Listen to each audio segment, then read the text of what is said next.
top of the hour. A lot of picks to talk about here. We'll have our plays for Monday Night Football. We'll talk some football for the upcoming week. A lot of action, and of course, we'll take a look at the green room. Good guest lineup for today. We have Kevin Thomas with us. Brian Bitler will be joining us here on the show. Rod Zawacki will be signing in a few minutes. Chris Ruffalo will be my co-host today, and of course, Al Ninos will join us at the end of the near the end of the show with this segment. Of course, looking good, feeling good. As Dodgers up 3-2. But we'll talk a little bit about that as we get started, as we move along in the show. But let's go ahead and get to start here with Chris Ruffalo, my co-host for today. Chris, how you doing? And we'll just get started off the top here. The Dodgers showing a little bit of rebound power here. You know, coming back. A horrible loss they suffered in Game 4, but they make it 3-2. Yeah, Tony, I'm doing well. You know, it was a crazy game. You know, it was highlighted by some crazy moments. You know, some players wanted to prove to be athletes, kind of like Manuel Margot. But you know, that's the nature of the game. It makes you want to do crazy things. It makes you kind of want to do things you wouldn't normally see on a game to game basis. But again, it was a heck of a game. Great performance by Clayton Kershaw. And now the Dodgers are on the brink of what many consider to be the unthinkable with this team. Yeah, it looks that way. It could happen. Just one win away, but they got to get through Game 6. We'll talk a little bit more about it tomorrow. But that steal of home, I kind of like the play. I mean, Kershaw does that dramatic stretch. They had it timed well. The lefty really wasn't. I don't think he had a shot of getting a hit off Kershaw, and that play almost worked. It got really close. Absolutely, but you hear Kershaw say that this is what he kind of works with his first baseman on. I mean, he knows he has that deliberate windup. He knows he has that sort of deliberate stretch before he throws the pitch, and he's got his first baseman like Max Muncy telling him, "Hey, you know, if you see a guy making a play from third, taking a bit of a lead off, and you see him break, let me know." And it's plays like what we saw in Game 5 is the reason for that. You know, you never know when a guy's maybe going to try to pull that out. With a game being 3-2, you know, it was you know, quote, for lack of a better term, a ballsy play. But you know, if it had come off, we would have been saying, "Wow, you know, what a call." You know, it was a great athletic play. You know, great decision by Margot. But again, hindsight's 20/20. You know, we would have said that if it had made it a 3-3 game. But again, you know, we can dissect it all we want. Fact of the matter is, it was 2 on, 2 out. He got out at the plate, and it turned out to be a turning point in that game. Yeah, it certainly did. Of course, Ray's not being able to take advantage of runners on base, no doubt about that. All right, college football, Michigan, they make a statement here going into Minnesota. Of course, these games without crowds, a little different here when you look at some of these road games. What was your take from that Michigan? Pretty impressive performance there. Well, I won't lie to you. I was one of the people that had Minnesota. I even had Minnesota on the money line because I just didn't trust Jim Harbaugh in big games. And you know, it just goes to show you. You know, you can think you know the game you can cap it all you want up until game time, but what really matters is obviously what happens on the field. And Jim Harbaugh had his guys coached up. You know, we just saw Minnesota just didn't have it at home. And I to your point, Tony, I think that if we had a crowd going on at home, and I think we had fans in the stands from Minnesota, I think this could have been a completely different result. But again, you know, that's just credit to the Wolverines and the talent on that roster. You know, Joe Milton had a great first start, and it's going to be interesting to see how the Big Ten shakes out this season. And that was a great first performance for Michigan this season. Yeah, it certainly is. We're going to have a lot of college football talk. We'll take some first look at some of the games this week as we continue here with a lot of football. We got a baseball game, but Chris, I've read here where college basketball starts 1 month from yesterday. It looks like it's going to be November 25th for the start of college basketball. Yeah, and you know what? It's unfortunate because I saw it come across the pipe earlier that, you know, ESPN and the events and the like the network and the NCAA have a differing opinion on the bubble format, so we're not going to see a lot of these preseason tournaments in Orlando and in the bubble like we thought we were going to. I think it's going to affect 10 tournaments. I know the Jimmy V Classic, and we're going to have another tournament that's still going to be saved, still going to be played in Orlando as it is, but. You know, I'm still excited to have college basketball coming back. I think we can all speak for that it's just going to be great to have these guys back on the floor. You know, I'm just looking forward to actually having a March Madness tournament this time around. But again, we're going to we're going to take it game by game, and it's just going to be something that we've seen it happen with these college football teams.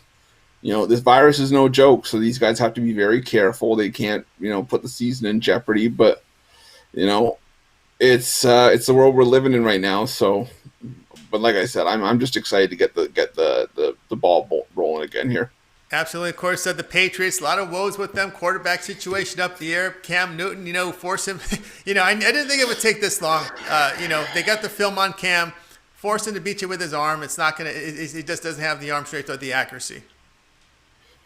Well, take it from me, and I'm a Patriots fan. I said I had New England on the live show that morning, but in my gut, I had a feeling that San Francisco was going to kind of come in and rough up New England a little bit. Just this feels different about this New England team, and I think it was Mitch that said, they don't have the same kind of receivers that they have had in the past, and N'Keal Harry, we're still waiting for him to sort of really blossom as that top level receiver for New England, and Julian Edelman just hasn't been the same dynamic slot receiver in that offense, and you've got Damiere Byrd that's had to sort of step up and be at that out of nowhere number 2 receiver in that offense, and for whatever reason it just hasn't worked. They haven't had a tight end that can also be a release valve. So I think it's going to be tough sledding for New England this year.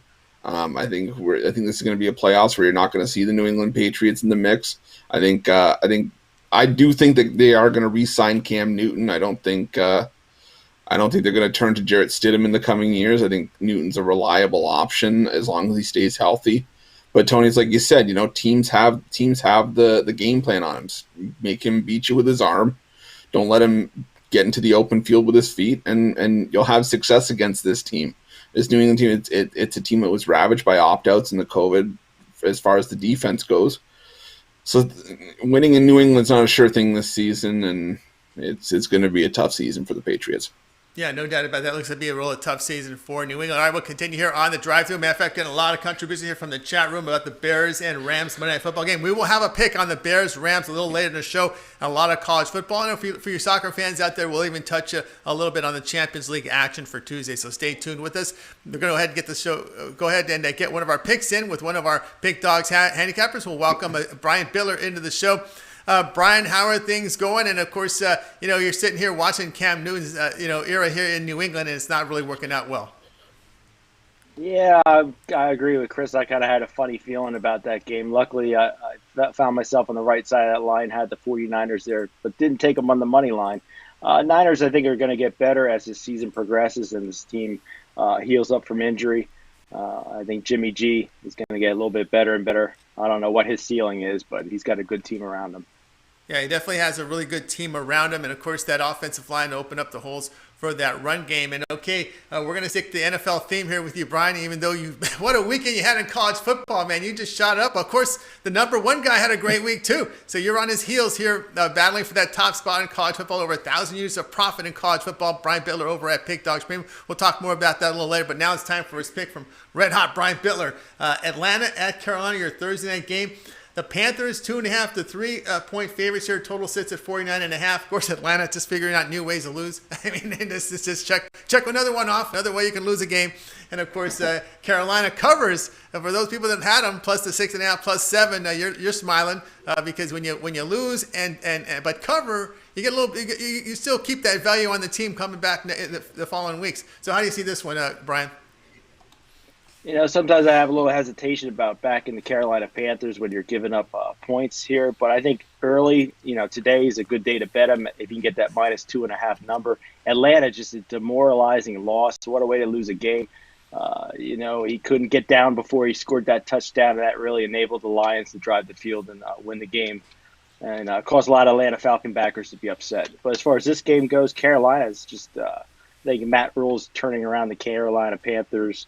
And I really like the back home teams on Thursday Night Football. Panthers 7-1 ATS after allowing over 350 total yards. Also, Panthers have covered 4 of the last 5 games. Also, the home team in this series between the two, 11-5 goes to the home team against the spread. So here, I'm going to lay the points with Carolina. All right, Brian Bitler says lay the points here with Carolina. I can't argue that.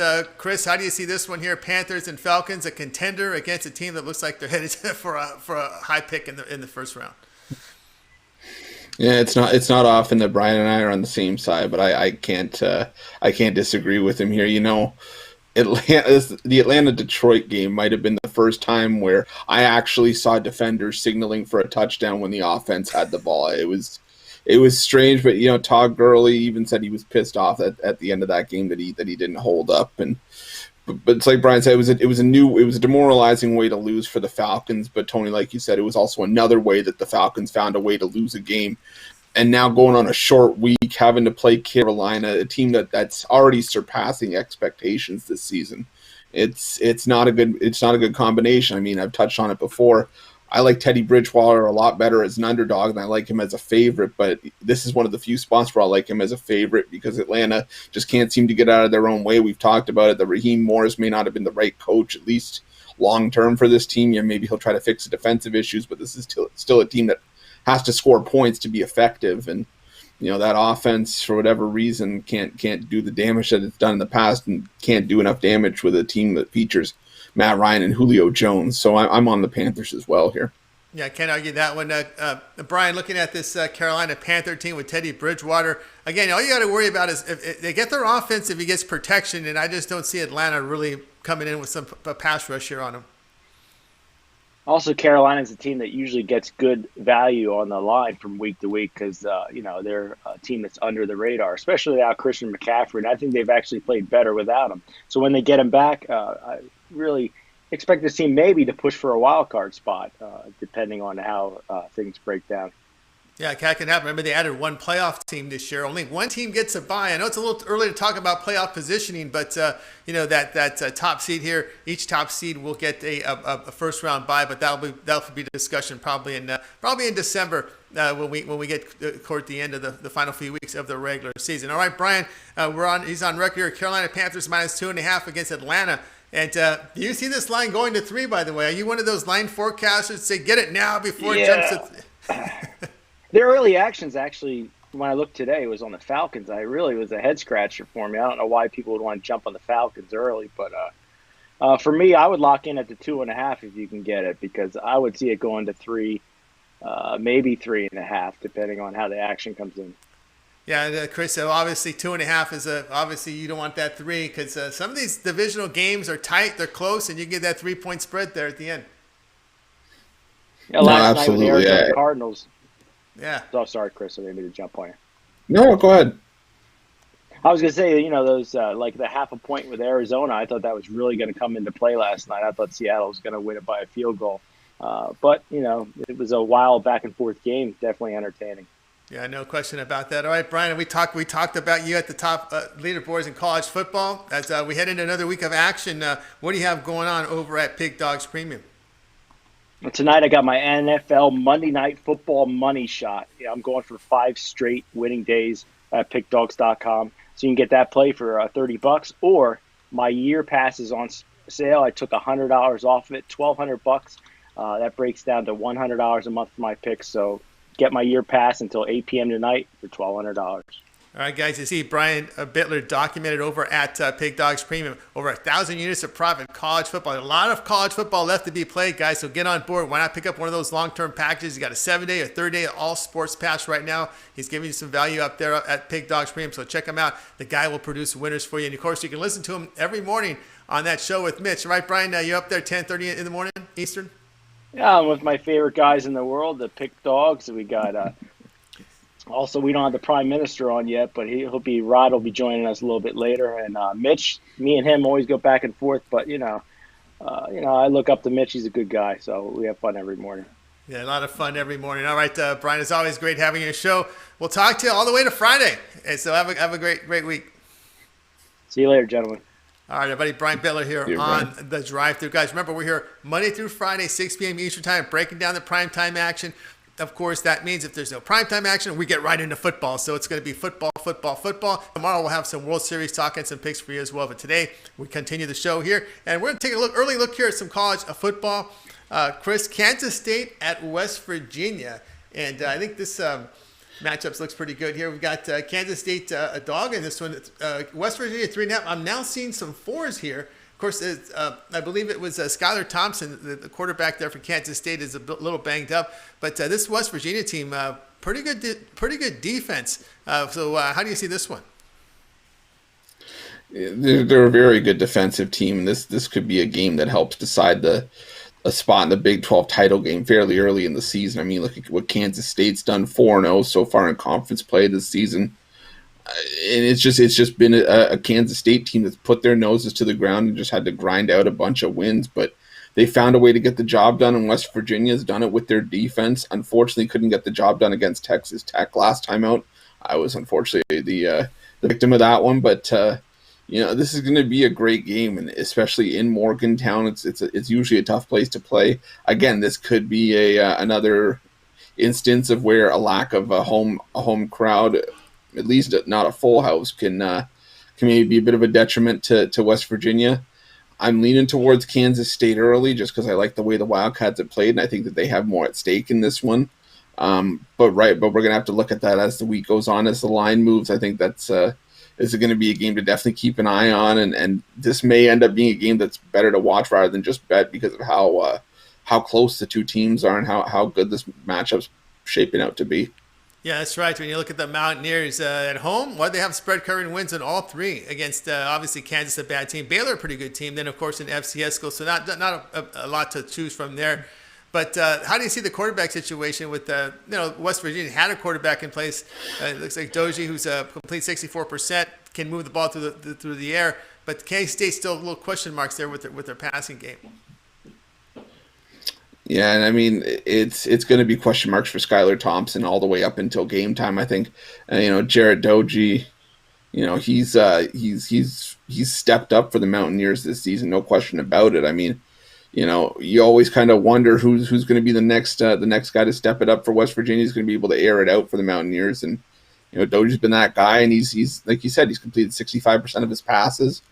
And as far as Kansas State goes, Skylar Thompson's been the guy, and if he's banged up, I don't know how the backup's going to fare going in there. But again, these are two teams that usually have the next man up mentality, and for Kansas State especially, they're going to have to like their chances, knowing how well they've been playing across the board this season. And again, for Skylar Thompson, it's going to be something that we're going to have to monitor throughout the week. Yeah, and it's one thing to note here is this is college football is a lot different than the NFL. The plays, not a lot of plays. The playbooks aren't that big. Maybe play manuals is what you'd call them. And so for backup quarterbacks to come in, it's not a huge adjustment. It's just making sure you have chemistry with the receivers, which you can pick up in practice. No, absolutely. And there's not as many audibles, there's not as many hot routes as you see in the pros. It's Tony, it's like you said, these guys, they have, connections with their receivers. I can speak to it just from my time in high school and college football. I didn't have as much of a connection with the skill players because I was on the offensive line. But those guys that you spend the majority of your time with, those are the guys that you establish your chemistry with.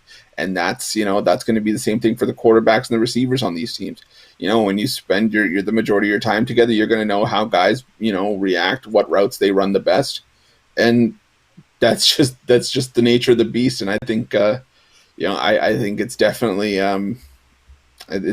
something that I can appreciate from watching these college kids and even these professionals that do it on a week-to-week basis. Yeah, I'm not as afraid of much backups. Like the LSU went with the backup, and I had the over, and I didn't even worry about it. I didn't even worry about it. That's another example there, right? Oh, absolutely. I mean, these guys didn't get into their position just for name brand. They earned their spot. They earned their right as the number 2 quarterback.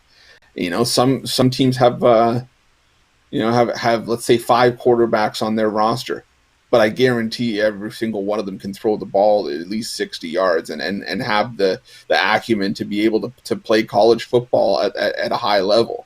It's not like these guys are just some bum that stepped in off the street. These guys can play football. So, just because you have a backup stepping in, we saw it with Finley for LSU stepping in for Miles Brennan, Tony, like you said, he came in and he had a fantastic game last time out. So having a backup in isn't always the worst thing in the world.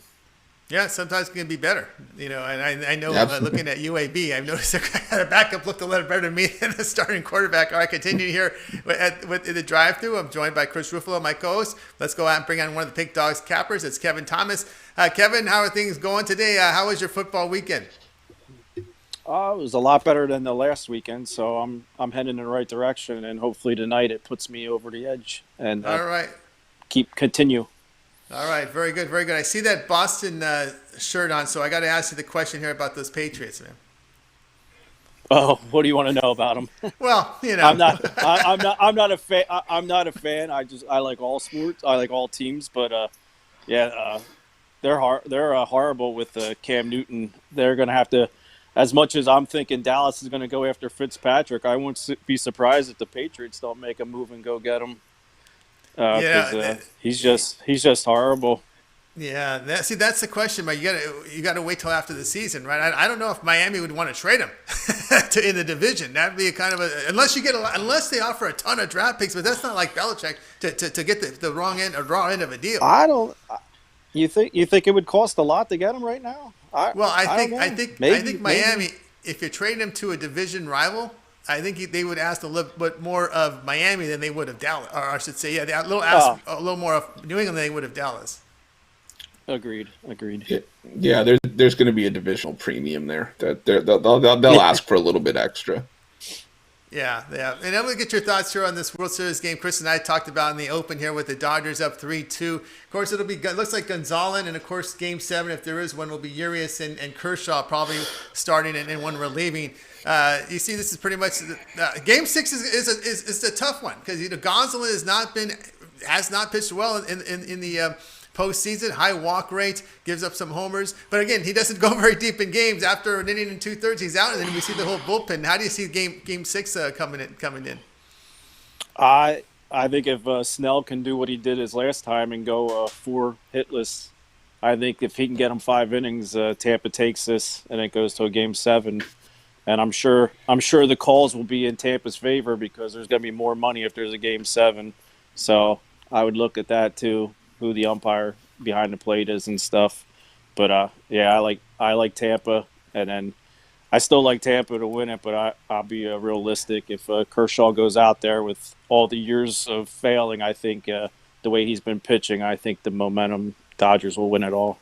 Yeah, he's got that curveball moving, and again, they haven't seen much of Kershaw being in that American League, and of course, being an East Coast team, the East you don't get the West. You usually get the West and West playing each other in interleague, so it's tough for these Tampa Bay hitters to really get an eye here on. It's all or nothing for him. I think I don't know how much more he has in him. I think eight appearances and 7 fails, so.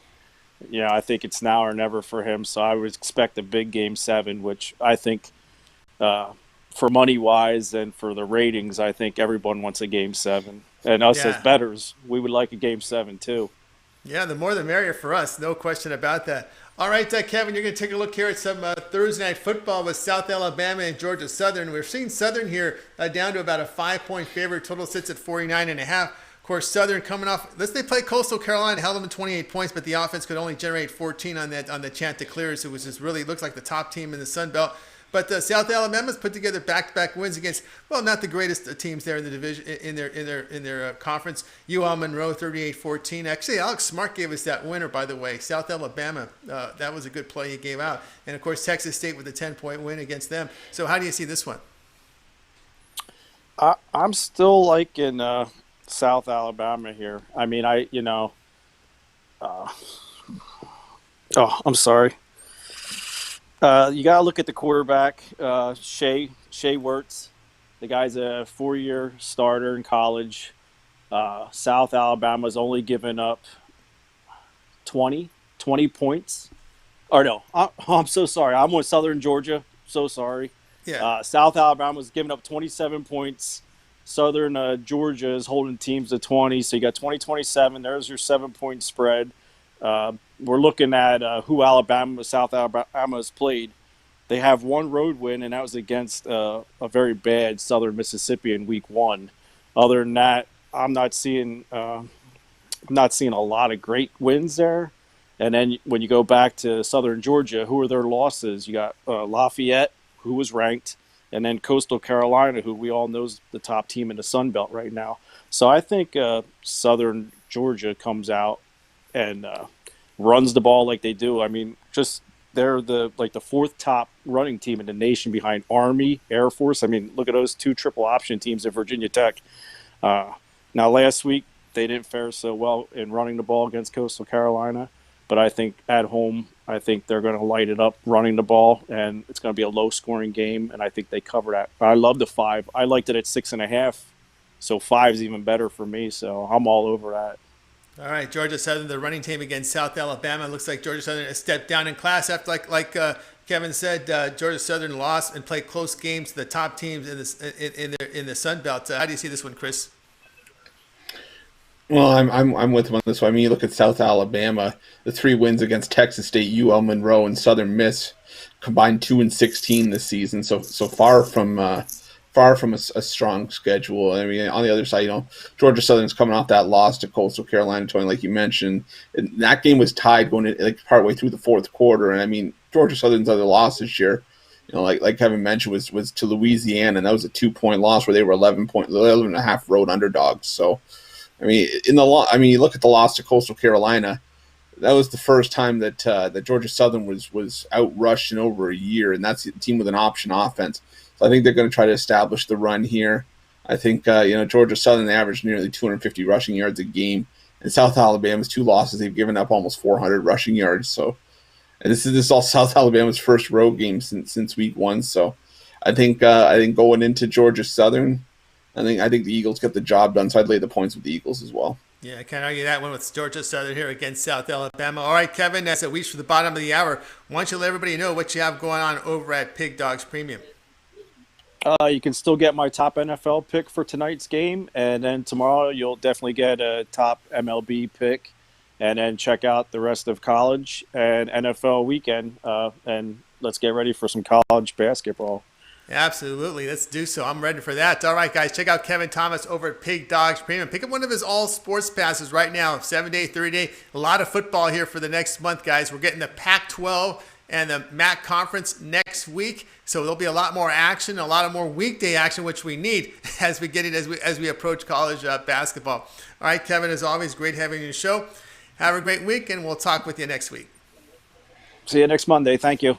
All right, everybody, Kevin Thomas here on the drive-thru. Here, guys, we hit the bottom of the hour. Still a lot more picks coming up. We got the Monday Night Football pick coming in, and so stay tuned for that. But right now, we're going to take a look at early college football. Georgia and Kentucky, a game from the SEC. Georgia coming off the bye, laying 15 points on the road. Low total here, 43.5.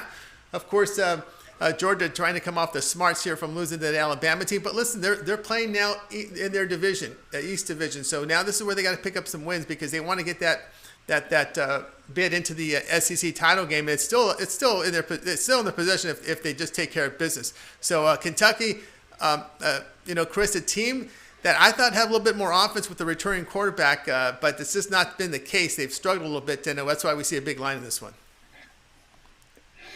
Yeah, it's almost like Kentucky was running a better offense last year when they didn't have a quarterback.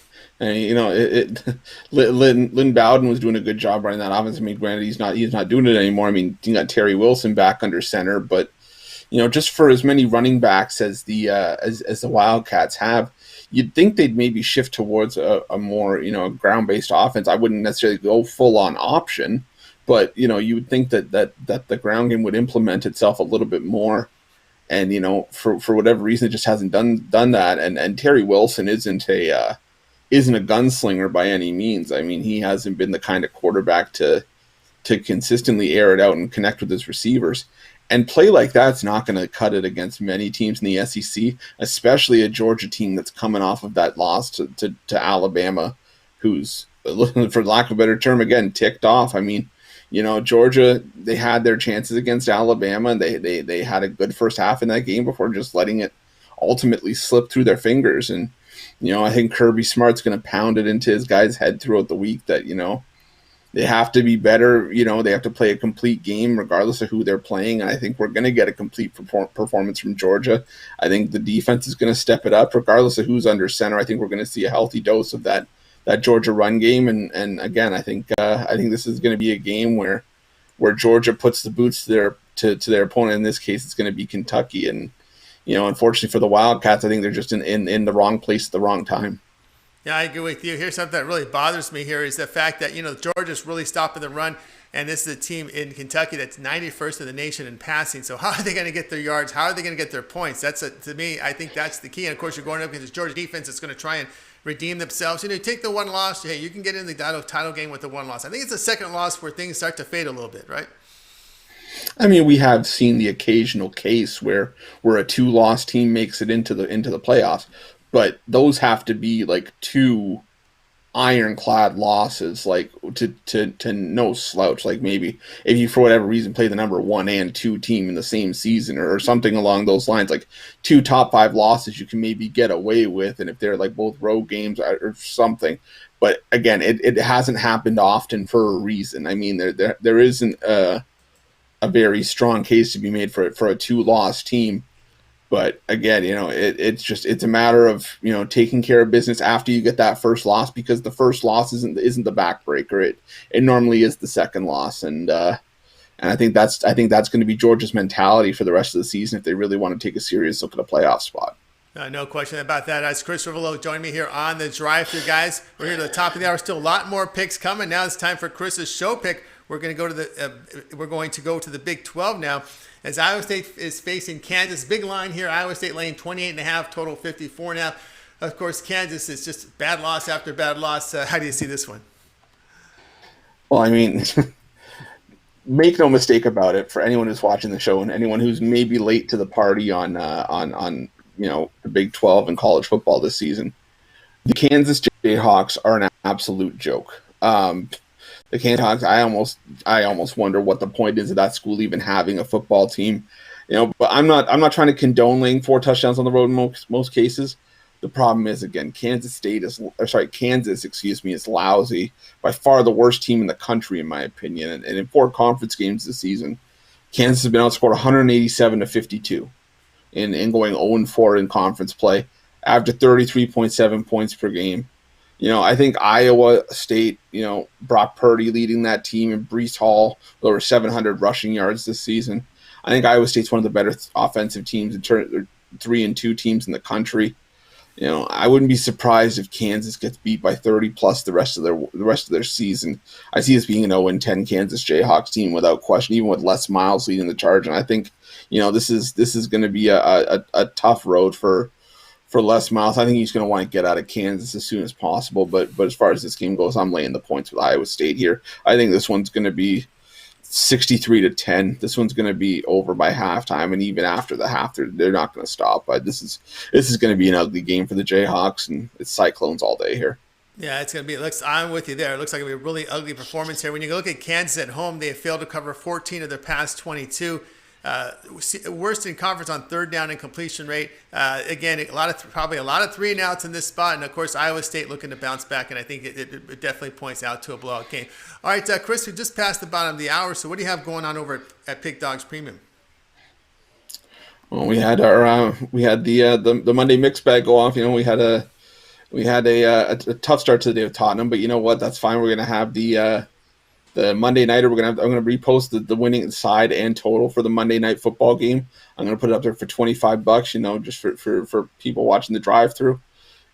Get on there, because we had a winning day in the NFL yesterday. We're going to have a winning night tonight. We're going to carry that over into tomorrow, and for the rest of the week, we're going to have a great day. I'm going to have a couple Champions League plays up tomorrow, as well as my winning play in the World Series. So, guys, don't miss it. This is going to be a money-making week, and we're only going to get stronger as the week goes on. Absolutely, guys. So check out Chris Ruffalo over at Pig Dogs Premium. Pick up one of those long-term passes, 7-day, 30-day, all sports pass. So get you in the winner's circle for a lot of games. Of course, we're into college football now. And of course, he does post some of the Premier League soccer. So keep an eye on that over at Pig Dogs Premium from Chris Ruffalo, here, my co-host here on the show. All right, we'll continue on with the drive-through. Joined by Chris Ruffalo, as always, here. We're going to continue, Chris. We're going to look at this ACC game between Boston College and Clemson, with Clemson a huge favorite, as you expect, about 31.5, total about 60.5. This Boston College team, not running the football. Well, they got that Notre Dame transfer. No more A.J. Dillon back in the days when they'd run. Now they're throwing. They can score a little bit of points here, of course, with Clemson. A lot of times they can name the score, but you got to worry about the second half. If they can hold a 30-plus lead, and we've seen how well Clemson has have played. But I was leaning over in this game because I think Boston College has shown the ability to put up some points, and we've seen Clemson give up some points. How do you see this one? Yeah, I mean, you look at what Clemson did last week. Yeah, they beat up on Syracuse, but that game was closer than it should have been, at least early on, before Syracuse kind of fell apart and Clemson started to turn it on. It's like you said, Tony. I think this is a case of where Clemson names their number. They decide how much they want to win by in this game, and it wouldn't surprise me to see a 48-10 win for Clemson. But again, maybe a 42-17 win where Boston College gets beat up, but they still find a way to sort of sneak in the back door and cover. This is a tough game to call, especially with laying 31 points, because Clemson's good enough to do it. But again, are they gonna play a full 4 quarters? Is Boston College gonna sneak their foot in the back door? I may be with you on the over on this one. I think we're going to maybe see Boston College help towards that total a little bit. But again, this is an early line. It's going to be another one to monitor throughout the week. If you start to see a drop towards Clemson, maybe look towards the Tigers if you can get a better line than 31.5, because I do think Clemson wins this one quite sizably, because I think they're going to want to still, make their case to the committee that they're not taking anything lightly, but again, it's all up in the air at this point. All right, that's Chris Will join us here on the drive-through. A lot more picks coming up, guys, so stay tuned as we take it to the top of the hour, and we'll continue here. And we'll welcome into our show Rod Zawacki. You can hear him in the morning, 10:30 a.m. Eastern Time with Mitch and Company on the drive-through. Rod, how are things going today? And, of course, the fortunes here for your Miami Dolphins. Yeah, exactly. It's been a good day. Yep, and I'd like to think your thoughts here with the switch over to Tua, instead of Fitzpatrick. Oh yeah, might as well let his leash off and give him a go. That's what you got him for. You didn't get him to ride the bench to look pretty, so let's get him out there and see how he does.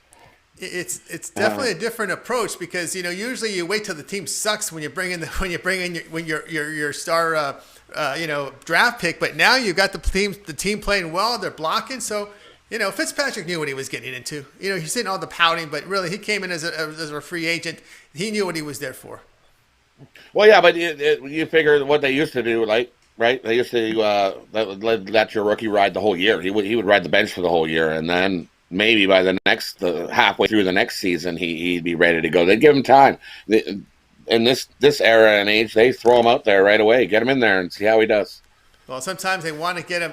They want to get as much as they can out of him and get enough experience out of him before that rookie contract runs out. Right, Chris? Exactly. That's right? the problem, because you can buy on the cheap right now, like with Russell Wilson. He changed the game. Now these young guys, Chris, have to play, right? Oh, absolutely. I mean, they're at the mercy of their front office. The problem that I have with this game is, yes, they're coming off a bye week, so they get to an extra week of preparation.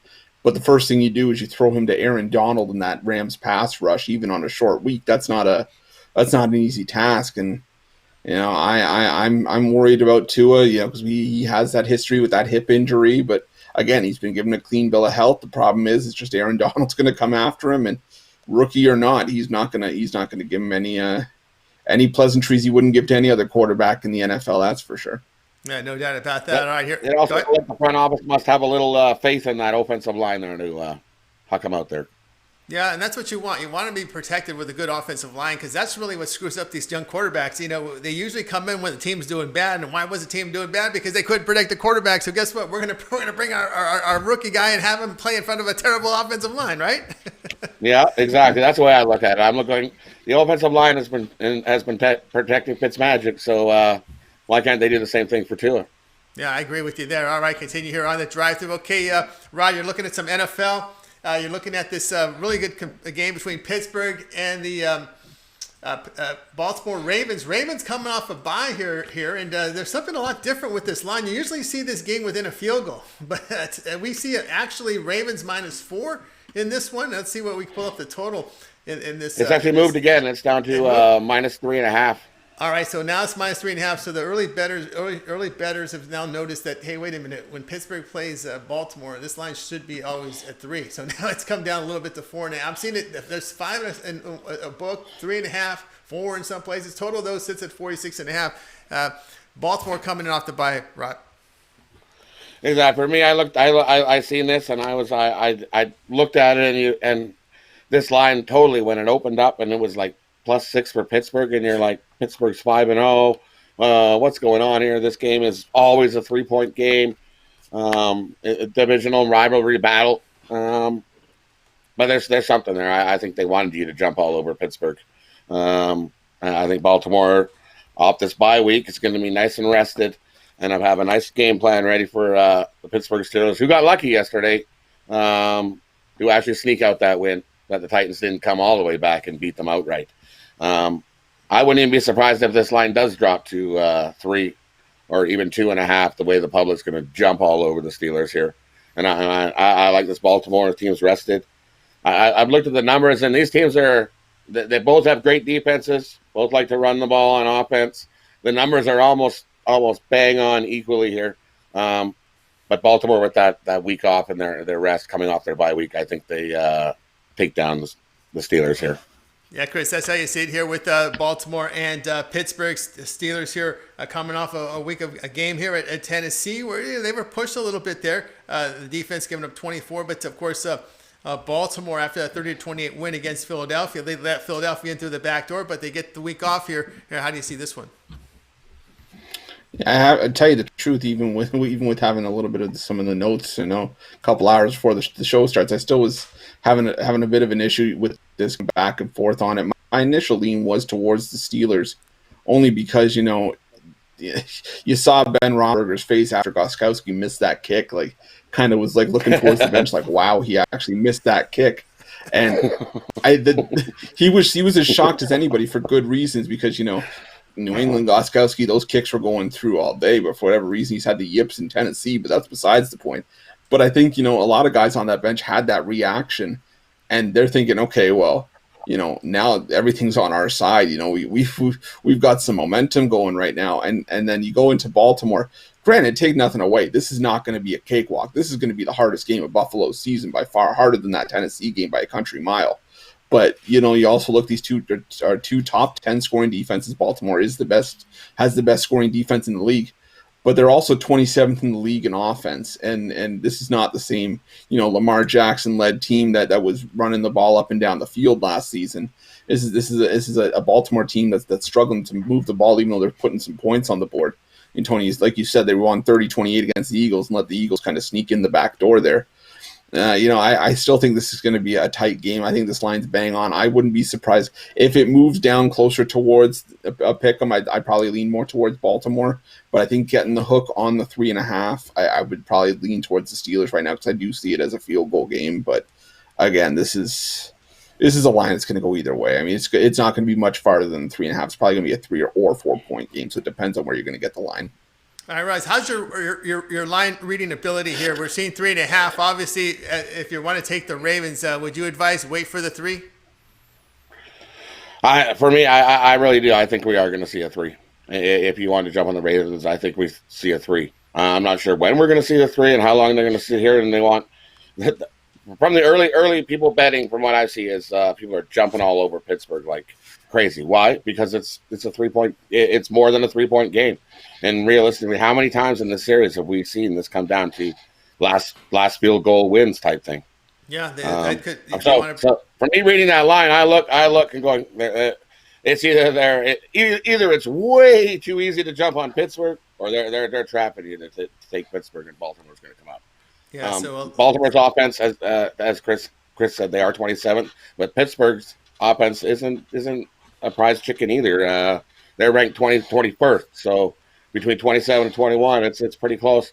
Like I said, the yards that they're putting out on offense, I think the points between them both, Pittsburgh's 30.8 points a game, and Baltimore's like 29.8 points a game. It's like 1 point difference on the points they're scoring. So yeah, that looks to be the case there with Baltimore in that game. Baltimore, against the pass, allowing about 64% completion rate, so that's high versus Pittsburgh. But I think some of the value bettors out there, they're seeing, like you talked about, they're seeing Baltimore failing to cover 3 of their past 4 games. Their only cover there in that span was obviously the first 2 games of the season. But when they stepped up in class against that KC game, how much do you put, looking at this, Chris, this KC performance they had when they lost there at home?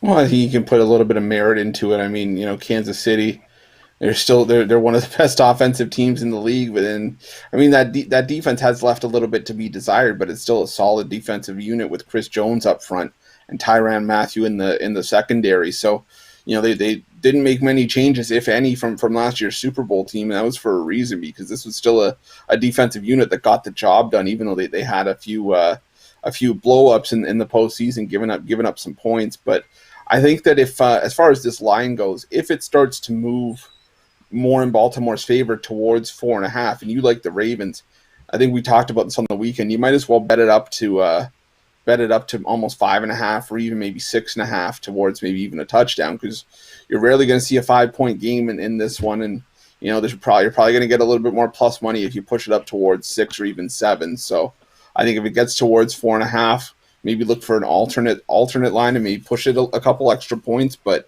like I said, if you start to see it dwindle more down towards the Steelers side, you're going to want to jump on it around 3, I think. All right, that's Chris. We'll join here with Rod Zawacki here on the drive-through on his play with the Ravens -3.5 against the Steelers. All right, as we approach the top of the hour, Rod, what do you have going on over at Pig Dogs Premium? I still got the winner here into tonight's Monday Night Football game. Off a nice 4-2 day yesterday in the NFL. Nice winning day. We're going to continue it here with another winning night. Be sure to grab it. That's right, guys. So check out Rod Zawacki over at Pig Dogs Premium. Pick up one of his long-term passes, 7 or 30-day sports pass. We got a lot of football coming up. We'll get you to the winner's circle. We may have 1 or 2 World Series games left. Do we think we're going to have 1 game or 2 games coming up in the World Series, Rod? For me, I'm thinking we're gonna have two probably games left. Tomorrow's game's gonna be really tight. All right. And we're hoping for Game 7, right? We got something on Wednesday. Everyone on the show except one is hoping for a Game 7, but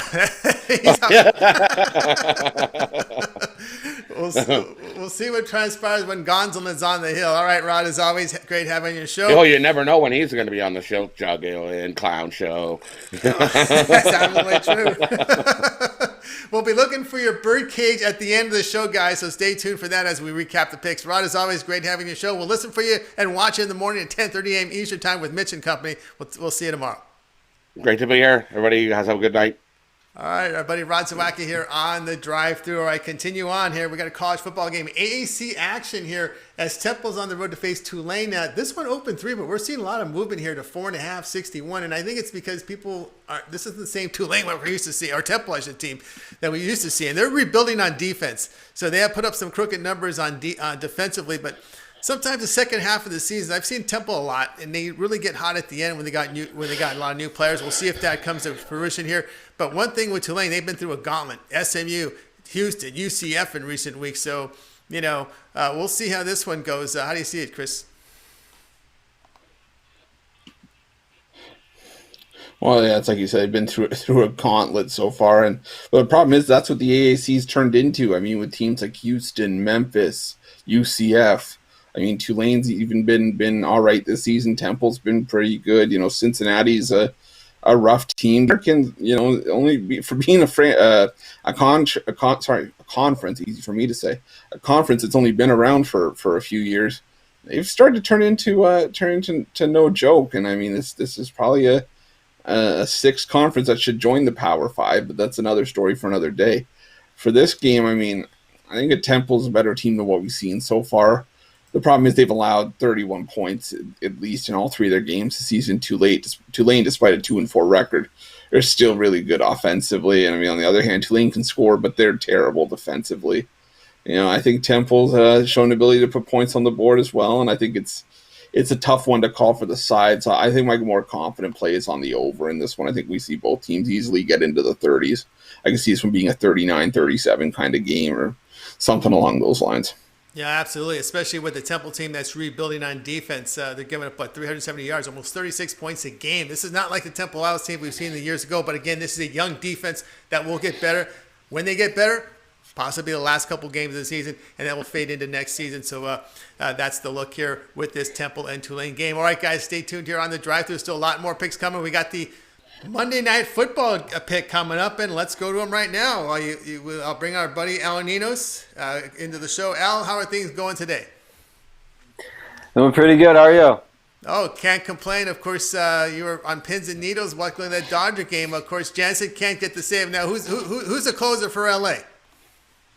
Last time I checked, Urias still did a pretty good job there. But, I mean, I don't know. They had a few options.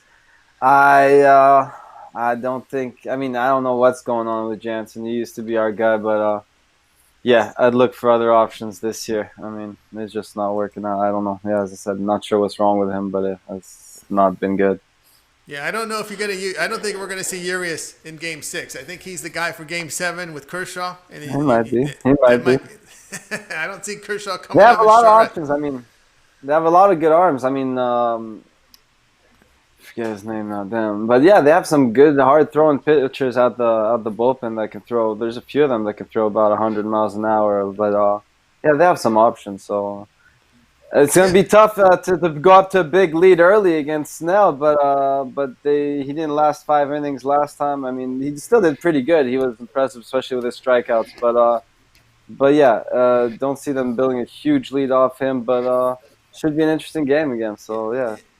Yeah, that's right. Dodgers can hit the lefty pitches, but you're going to be looking here at Monday Night Football. It's the Bears at the Rams. The Rams, we were seeing sixes. We're seeing some 6.5 some places. Total fluctuating between 45 and 44.5. Of course, the Rams really haven't had much offensive success against the Bears the past 2 seasons. Neither the Bears, by that matter. There's some of the low-scoring games they played, but how do you see this one? Yeah, see this, as you said, a defensive battle, another low-scoring game. I got my play on the side as a premium play, but this almost made it as a premium, honestly. I really like it a lot. Mac, Darnold, I mean, I think they'll be able to contain the quarterbacks. The whole defensive, I mean, both teams' defensive units are just strong altogether. And so, yeah, it should be a low-scoring game. I'm taking the under here as the play for tonight. If you disagree, though, and like the over, I wouldn't bet it pregame. I'd wait. I'm thinking you'd get an in-game live bet in the mid-30s. Or you can also look at the first quarter as a pretty interesting line at 9.5. You take the over 9.5 at plus 105. So that's a pretty good look there, too, I guess. I mean, even if you like the full game under, that's not a bad look either. And but yeah, so my stronger play here will be the under. What do we got? 44.5 or the 45? 44.5, 45. It's been fun. Last hour it was 44.5. It went to 45 about an hour ago, maybe an hour and a half ago, and so it's fluctuating back and forth. So try for the best numbers. And it actually looks like it might be headed for 44. So yeah, I'd get on that. Usually I would tell you to wait up on the unders and take them closer to game time. But yeah, I think this one's headed to 44. It's a little juiced actually to the under at 44.5. So yeah, I'd get on that one. Get on that one. There's on that one between the Bears and the Rams. All right, Chris, we look here at this Rams team. You know, they've beaten some of the weaker teams in the NFL. Cowboys, Eagles, Giants, and Washington football team. Their losses came against the contenders in the 49ers and Bills. And, of course, when you look at the Bears, they've allowed only 4 touchdown passes all season. How do you see Monday Night Football? Yeah, it's hard for me to make a case for the Rams, I think, at this point because, you know, like you said, of their 4 wins, all 4 came against the NFC least, as I like to, as I so dearly put that division. But again, you know, I think Al's onto something with the under. I mean, it's my side and totals a premium play as well. I could see the angle. You know, the last 2 meetings combined were for 45 points, I believe. And, you know, I could easily see this being a battle. You know, 2 of the better pass rush in the league, 2 teams that are allowing 19 points a game. I still think my stronger free play is the first half under. I think this is going to be a slow start for both teams. I think we're going to see a lot of punting. We're going to see quite a few field goals, I think, in the first half, and I think there's going to be a lot of play inside the 20s. And I think this is going to be the toughest test that Jared Goff's going to have to get himself through so far this season. And Nick Foles isn't a guy that lights the world on fire offensively either. So again, I see this just being a low scoring game, at least early on. So I would take the first half under personally. All right, Chris says first half under. I like the Bears here plus the points, plus 6.5. One thing I note with this Bears team, defensively second best on third down and best in the red zone. They'll give up field goals, and if that's the case, then I like taking the points in this one. Again, I'm not a big fan of taking Jared Goff against good defensive teams. I've just seen too much. I've seen him too much rattling, and you get him out of the pocket and he struggles. And just remember, this was the coach that exposed Goff. That one year when they were their Super Bowl team, they played that Sunday Night Football game in Chicago. That's when he had a terrible game. Chris. Oh, absolutely, and I mean, Matt Nagy, he's been really, really good for this Bears organization. I mean, I still remember him as an Arena Football League quarterback for the Georgia Force, but that's as obscure of a reference as I think you might get. But I think Matt Nagy, I think he's going to game plan for Jared Goff once again. I don't think that was a fluke. I don't think that was a single game aberration. I think, there are certain coaches that can game plan for certain offenses and certain quarterbacks and their style. And I think Matt Nagy's going to have Jared Goff's number in this one as well. I think he's going to have something special lined up for him, but make no mistake about it. I think Sean McVay is going to have something for Nick Foles as well. I know that. I know that he thinks that Nick Foles is a quarterback that can get it done in prime time, get it done when the lights are at their brightest. And again, this is going to be a solid matchup for Monday night. This is a great Monday night game, one of the better ones I think we've had so far this season. Yeah, it looks that way. All right, Al's play is on the under 45. You had something to add to that, Al? Yeah, real quick before moving on, someone mentioned the chat, and you mentioned the red zone defense there. Someone mentioned there's a prop for over 3.5 field goals at plus 130, and I thought that was a great bet tonight. I expect a lot of kicking, whether it's punts or field goals. I expect a lot of those tonight. So, yeah, if you see that prop, go ahead and get it. Yeah, that looks like the way to go there with that prop. All right, Al, as we approach the top of the hour, kickoff a little more than an hour and a half away. What do you have going on over at Pick Dogs Premium? So I've got my play on the side of this game. I do like this total as well. Almost made it there. Gonna be looking at the MLB World Series Game 6 tomorrow, and more football coming up throughout the week as well the weekend. So looking forward to that. All right, guys, check out Al Nino's over at Pig Dogs Premium. You see they're documented number one this season in NFL with over 419 units documented at Pig Dogs Premium. So check it out and pick up that play from Monday Night Football from Al Nino's documented number one NFL at Pig Dogs. All right, continue here with Al. Keep Al here on this segment here. We're going to take a look at some Champions League in this one. First, before we get to the games, Chris, how about some recaps? What did you make from the day's action? From which day, Tony? From today or from today or the weekend? Oh, the weekend. Yeah, the weekend. We saw. To tell you the truth, I thought Manchester United Chelsea was going to be a lot more than it was, but it just turned out to be just a defensive struggle. Ended up shaping out to be 0-0, and it was. I watched that game, and I'll tell you straight up. I mean, you look. It's just the defense was spot on. But for how much some of these guys are paying for these forwards and these strikers, and for however much Chelsea's got invested in this young lineup, they need to start scoring. And granted, these are two top tier teams in England, but again, I mean, you're not going to fault a team for playing good defense. But again, the offense has a job to do as well, and for whatever reason, they didn't get it done in that one. But again, that's besides the point. And the other result that kind of kept me, kind of startled me, and I talked to Goran off on the side about it, but with El Clasico, I mean, you look Real Madrid. I thought Barcelona was going to come in and take advantage of a Real Madrid team that was down on confidence after losing midweek to Shakhtar Donetsk, and you look at what Barcelona did. They couldn't handle the pressure. Real Madrid was in bounce back mode. They came in and they put the boots to Barcelona in their own building. So I mean, you look at La Liga, it's already shaken up to be it's already shaken up so far this season, and I can't wait for the reverse fixture as well. I think that's going to be a heck of a game as well. All right, here on our drive-through, we're taking a look here at soccer, the Champions League for Tuesday. Let's get a look at this one here with the L. Start with L here, Liverpool, and we've got going up against the Dutch team here, FC Midtjylland. Yeah, we looked at Liverpool and last time, and we went against them. They're still dealing with some injuries, but I think they should be okay. Those injuries made me go with Ajax last time. I think I'll back Liverpool here. It's a pretty big number, but let me see. They are laying 2.5 goals here. But I think that's really I don't usually, as I said last time, I don't like laying too many goals in soccer, but I think this should be a pretty easy win for them, and I think they go out and take care of business. So I'll lay the 2.5 here with Liverpool. All right, Chris, how do you see this one? Liverpool and the Dutch team, FC Midtjylland. Solid pronunciation, Tony. That's not an easy one. I'll give you top marks for that. But you throw 4 consonants together, that's not an easy name to pronounce in any division. But I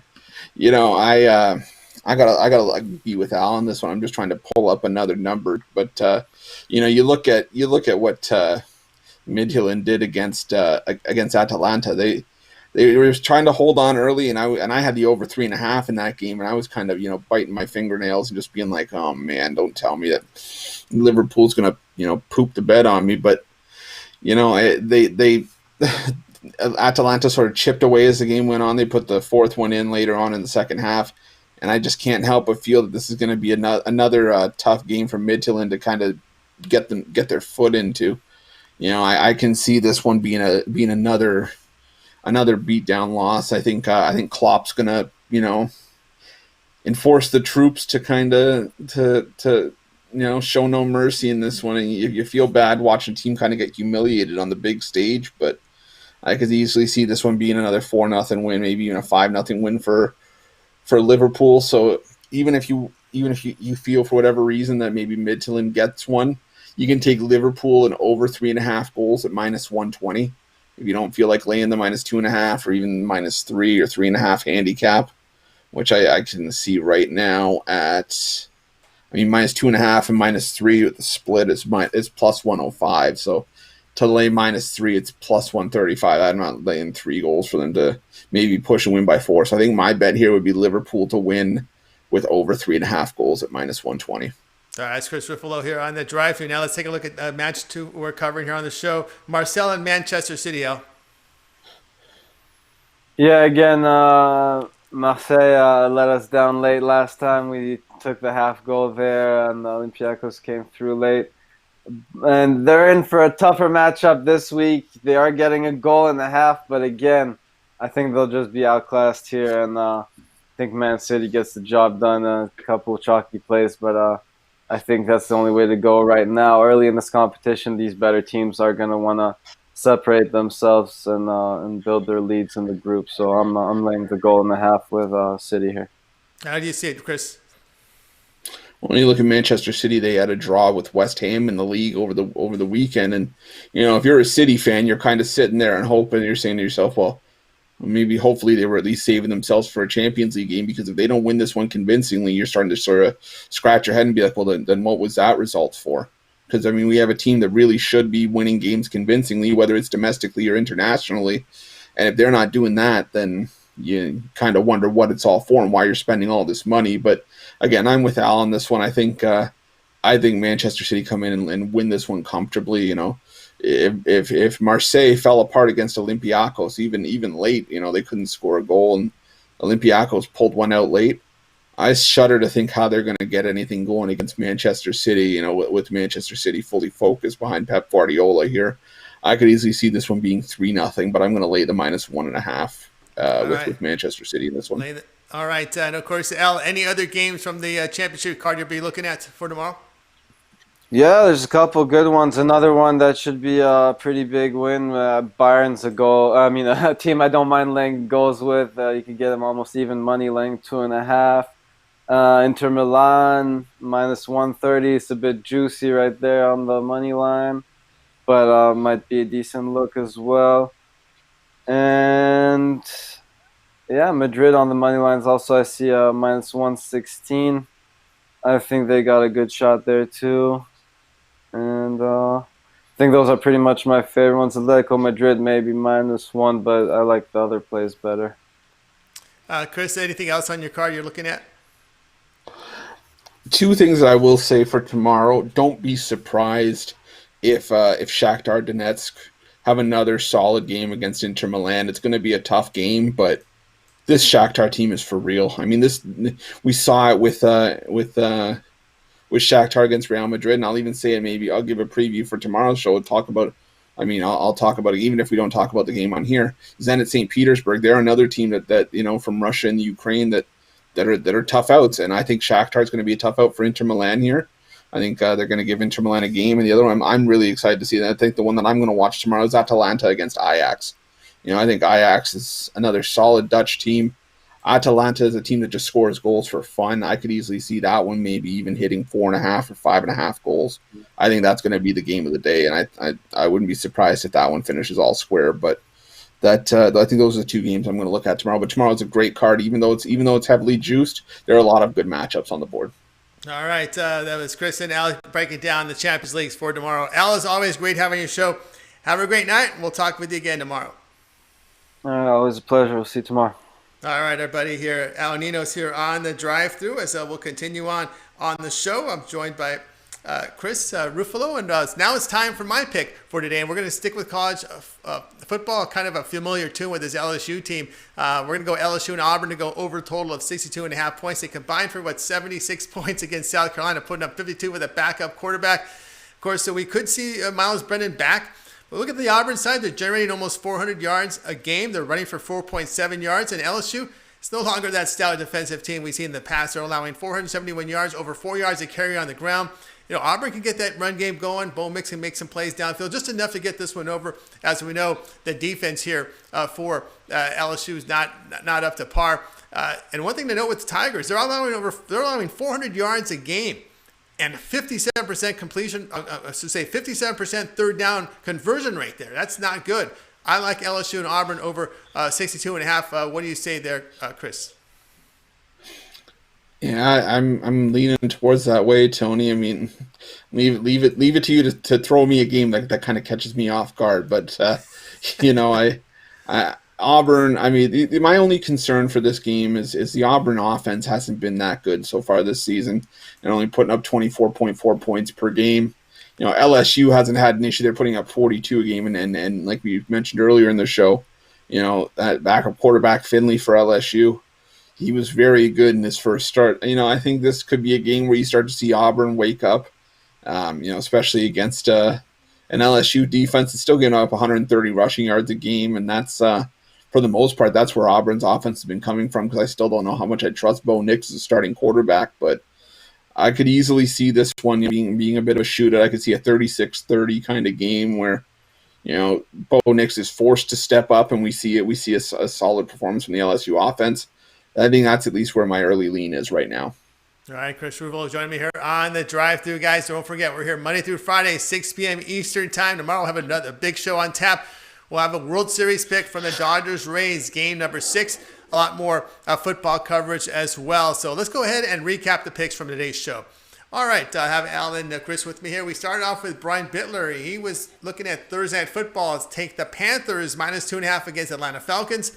Kevin Thomas, we're looking at Thursday college football. Georgia Southern -5.5 against South Alabama. Chris Ruffalo take Iowa State -28.5 against Kansas. Ron Zawacki, Ravens -3.5 against the Steelers.